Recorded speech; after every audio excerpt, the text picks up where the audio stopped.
আপোনালোকে হয়তো গম পাইছেই যে এক্সিছ বেংকৰ ভিজিলেন্স ব্ৰাঞ্চে এটা কেছ দিছে যে নগাঁও আৰু তাৰ ওচৰ পাজৰ জিলাবিলাকত কিছুমান মানে চাইবাৰ জালিয়াতি হৈ আছে।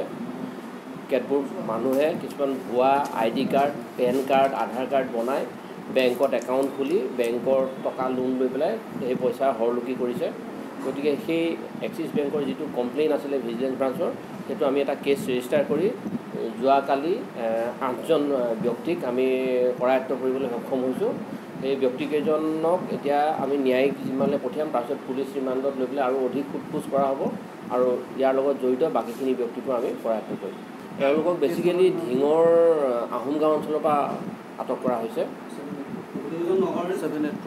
784 কেছ নম্বৰ হৈছে /24 কেছত আটক কৰা হৈছে।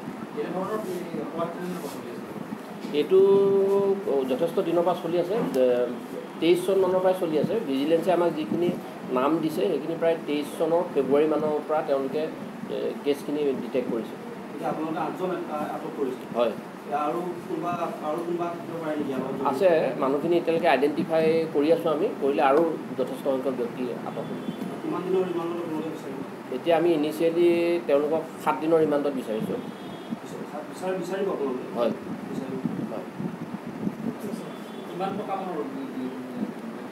এতিয়া গোটেইখিনি যদি কিউমুলেটিভ হিচাপে চাই প্ৰায় 7 কোটি টকা মানৰ গোটেই কেলেংকাৰীটো, তাতে বহুত ব্যক্তি জড়িত আছে। প্ৰত্যেকেই ধৰি লওক কোনোবাই 1 লাখ, কোনোবাই 80,000, 50,000, 4 লাখ তেনেকৈ লোনটো লৈছে, কিন্তু গোটেইখিনি কিউমুলেটিভ হিচাপে চালে প্ৰায় 7 কোটি টকাৰ ওচৰত আছে। এইটো অকল এক্সিছ বেংকতে হৈছে আৰু কমপ্লেইনটো এতিয়া সদ্যহতে এক্সিছ বেংকেই দিছে। আমাক কমপ্লেইনটো দিয়া দিন হৈছে, কিন্তু মানুহখিনি যিহেতু কোনো নাম নাছিলে, অকল ফটোহে আছিলে, সেইকাৰণে আমি আইডেণ্টিফাই কৰিবলৈ এটা প্ৰিলিমিনাৰী ইনকুৱাৰী কৰি আমি এটা মানুহখিনি আইডেণ্টিফাই কৰিছোঁ, কৰাৰ পিছতহে আমি তেওঁলোকক কৰায়ত্ব কৰিছোঁ।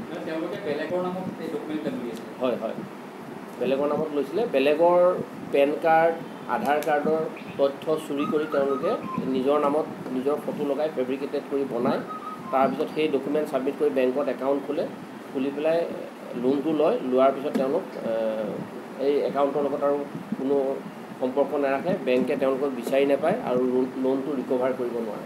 গতিকে বেংকৰ যথেষ্ট লোকচান হৈছে। আৰু যিহেতু তেওঁলোকে ইয়াতে কেতবোৰ এপ আৰু হেৰিয়াৰ ৱেবছাইটৰ সহায় লৈছে, গতিকে এইটো চাইবাৰ ক্ৰাইমৰ কেটেগৰীত আহিছে।